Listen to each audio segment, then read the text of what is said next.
Bonjour tout le monde, ici Jean-Claude Audette de Québec. Ce matin, je voudrais continuer ma petite série sur les hommes forts du Québec. Ce matin, je vais relater l'histoire et la vie de Victor de la Mort, un homme très très fort.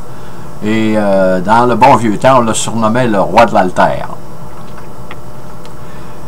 Victor de la Mort, tout comme Prudent Landry, n'était pas un gros homme. Victor de la Mort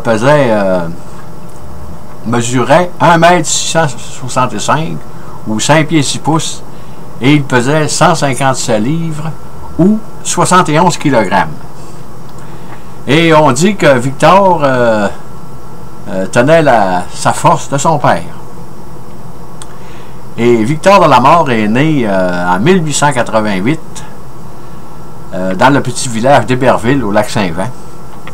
Et son décès a été constaté en 1955 à l'âge de 67 ans. Et comme on le sait, Victor est venu au monde à Héberville.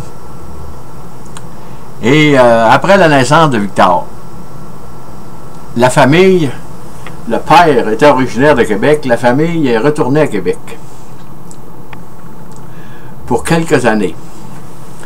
Mais il est revenu, il n'est pas revenu immédiatement, mais Victor n'aimait pas, c'est pas qu'il n'aimait pas la ville, mais il ne voulait pas aller aux études, puis il se tenait toujours dans la... Il y avait une salle, un gymnase, là, dans le temps, la salle Tanguay. Et son père, pour le protéger, voulant qu'il ait une instruction convenable, là, décida de l'envoyer dans une ferme à Héberville, village, endroit où il avait travaillé. Et déjà, à cet âge-là, Victor était reconnu comme un enfant qui avait une force exceptionnelle, là.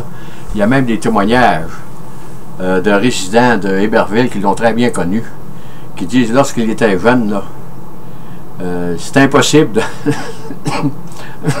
de lui clouer les épaules au sol, là. En tout cas, il était déjà dans son jeune âge, là, il était doté d'une force, on voyait qu'il allait avoir une force très très forte là, dans l'avenir. Et quand il était envoyé à Héberville par son père, c'est son oncle Elzéar de la Mort, qui était un prêtre capucin qui demeurait au lac Saint-Jean. Et en 1903, Elzéar de la Mort, le prêtre, ça c'était le frère de son père, convainc Charles de la Mort, le père, d'aller s'établir au lac Bouchette et développer une ferme dans ce secteur-là parce que Elzéar était rendu, il œuvrait au lac Bouchette. Et c'est comme ça que Victor s'est retrouvé au lac Bouchette avec son père pour défricher la terre.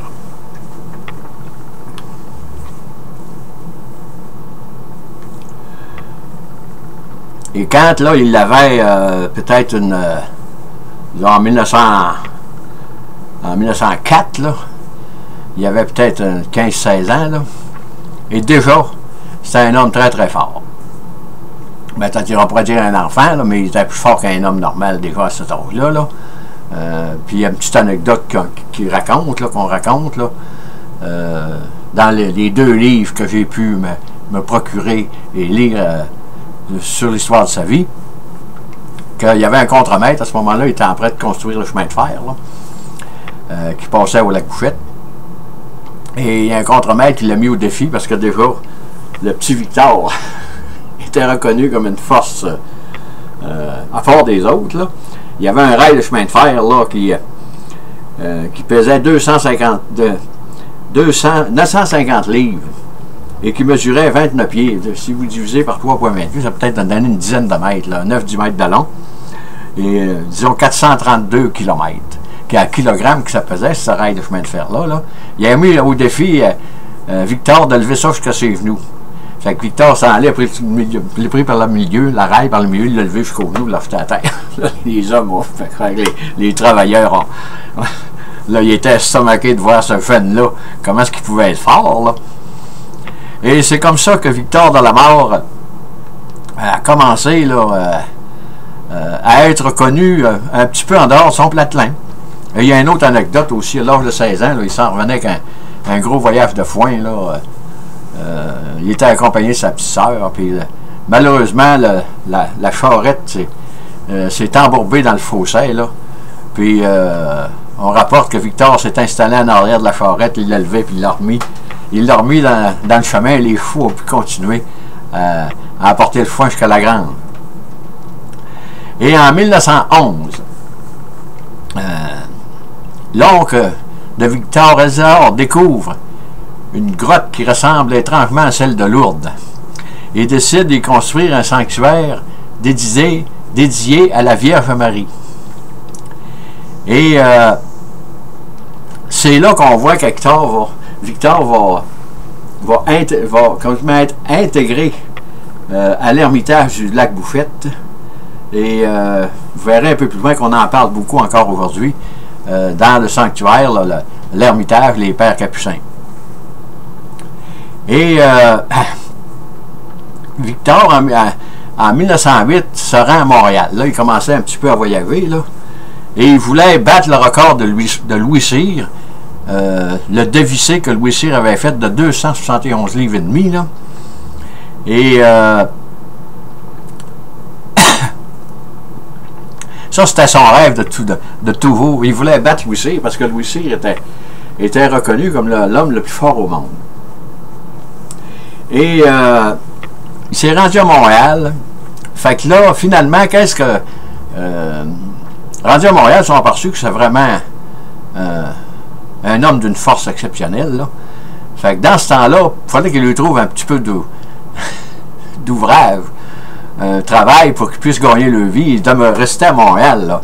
Fait que là, la police de Montréal l'a engagé comme policier. Mais là, ils ont été obligés de tricher un peu là, sur son poids de 157 livres et de 71 kg. Les policiers l'ont enregistré là, à 178 livres pour 81 kg. Et au lieu de 5 pieds 6 ou 1 mètre 67, ils l'ont enregistré ayant une grandeur de 5 pieds 8, soit 1 mètre 72, sous le matricule 506. Parce que dans ce temps-là, les policiers, à ce moment-là, ça prenait, on disait dans le temps, des armoires à glace. Là. Ben, il était beaucoup trop petit pour faire un policier à Montréal, mais là, il était tellement fort, puis là, il commençait à donner un peu des spectacles un peu partout. Il fallait qu'il réussisse à survivre. Là. Fait que le 2 avril 1914, au Grand Théâtre Arcade à Montréal, en présence d'un millier de personnes, là, il établit un record de tous les temps, soit un dévissé de 309 livres, ceci qui n'a jamais été égalé depuis. Là. Si vous divisez par 2,2, ça va vous donner le nombre de kilogrammes. Là. Et ce record mondial a été homologué. Il y avait plusieurs personnes sur la scène. Là, on le voit ici, là, avec son dévissé. Voyez-vous, ça pesait 309 livres et demi, ça. Puis là, on le voit dans le musée au lac Bouffette. Le petit musée que les Capucins y ont fait. Là. Ça, c'est le poids qu'il a levé. Ça n'a jamais été égalé, ça. Un dévissé de 309 livres. Ça, il n'y avait jamais personne qui a pu faire ça. Lui, Victor dans la mort, comment le prenait-il? Il le levait jusqu'à ses genoux, il le montait aux épaules, puis là, il le montait au bout de ses bras, il le tenait à 3 ou 4 secondes, là, puis là, il le relâchait à terre. Et Louis Cyr faisait ça, mais Louis Cyr le prenait, il montait directement à l'épaule. Il n'arrêtait pas aux genoux, il montait. De toute façon, un petit peu plus tard, je vais faire une vidéo sur Louis Cyr, là. Et ayant égalé son record comme ça, là, À ce moment-là, Victor Delamare est devenu une très très grande vedette là, partout au Québec. Et avec le record, parce que dans ce temps-là, on était sceptique sur la force des hommes forts, là, parce qu'on mettait en doute toujours leurs compétences, là, puis que c'était pas vrai. Puis là, il avait fait homologuer. Probablement que les policiers de Montréal ont dû l'aider. Il y avait peut-être 5-6 personnes, là, il y en avait 6. Puis ça a été contresigné par le notaire B.J. Marsan. Ça, si vous allez au musée, à son musée au Lac-Bouchette, vous allez voir l'original, là, affiché dans un cadre, là, sur un mur, comme quoi que ce record-là a été établi le 2 avril 1914. Là, il était très, très satisfait parce qu'il avait éclipsé Louis Cyr à 271 livres et demi, soit 123 kg. Et en 1915, il revient au Lac-Bouchette pour aider ses parents à travailler la terre, parce que c'était une famille de 13 enfants, là. Fait qu'à ce moment-là, il est revenu au Lac-Bouchette. Il a fait un peu, il travaillait dans les chantiers, il travaillait un peu partout. Et en 1917, à la demande de l'abbé Elzéar Delamare, Victor va déplacer une pierre de 12 000 livres, qui était dangereuse, placée au-dessus de la grotte. Si jamais vous allez au Lac-Bouchette, vous allez voir la pierre que Victor Delamare a déplacée. Et il l'a fait tourner d'un quart de tour. Comment est-ce qu'il a fait ça? C'est difficile à comprendre, là. Puis la statue de l'archange Saint-Michel, là, c'est une autre pierre de 15 000 livres qu'il a réussi à déplacer. Là, on dit qu'il y a un témoin oculaire de ça. Et c'est lui qui a monté la statue là, qui pesait 1500 livres là, sur le socle. Ils ont fait un socle sur cette grosse roche, c'est immense. Puis la statue de Saint-Michel est là. Et au cours de sa carrière, Victor Delamare a fait un peu toutes sortes de choses. Et en 1928, il s'était construit un genre de... Je ne sais pas si vous pouvez voir comme faux, c'est difficile, ça, j'ai pris ça dans le livre publié en 1924 là, par le fondateur de l'Ermitage Saint-Antoine. C'est un pont, ça, qui était autrement dit, Victor était situé au centre où la flèche, là. Et c'est lui, l'automobile embarquait là-dessus, puis elle passait bien tranquillement. Fait que lui, vu qu'il était un petit peu plus haut que les deux piliers, quand il arrivait au centre, là, le pont ne portait pas sur les piliers, il portait seulement sur la poitrine de Victor Delamare. Imaginez-vous. Et ça, apparemment, ça pesait 5000 livres. Fait qu'il était accroupi à terre, là, comme ça, là. Puis l'automobile passait, puis là, quand il était rendu au centre, ben, il était évident que le pauvre devenait emballant, c'était Victor qui portait toute cette chape-là.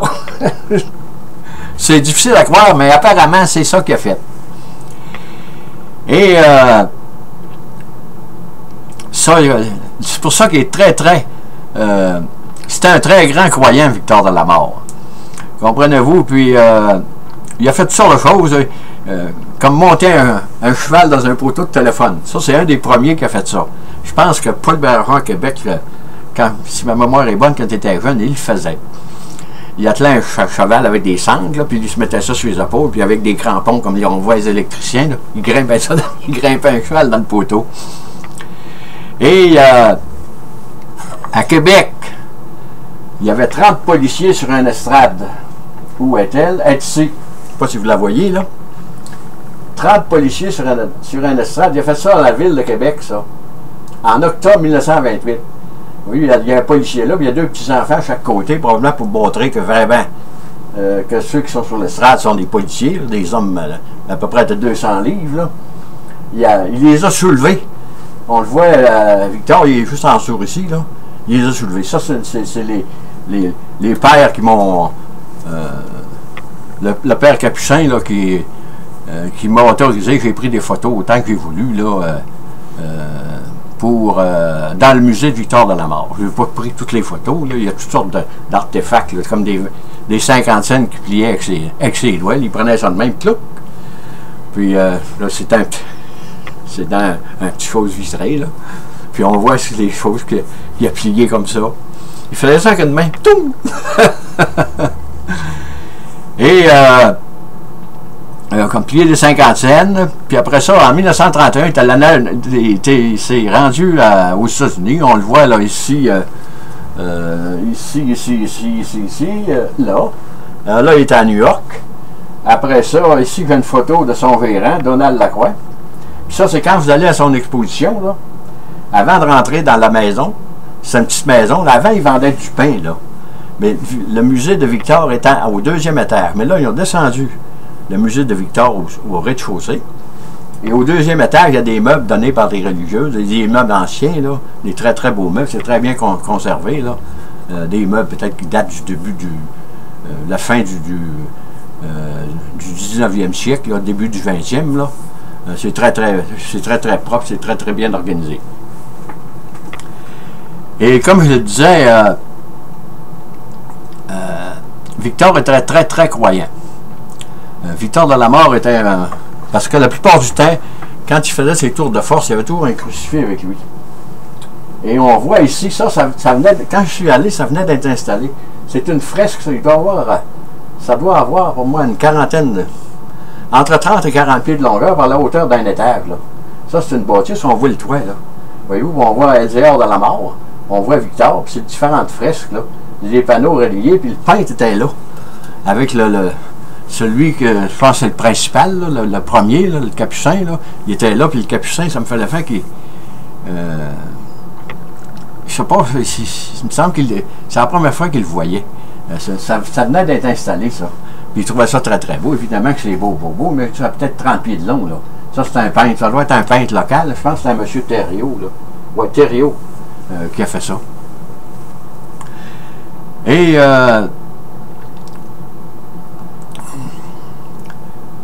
comme on le voit,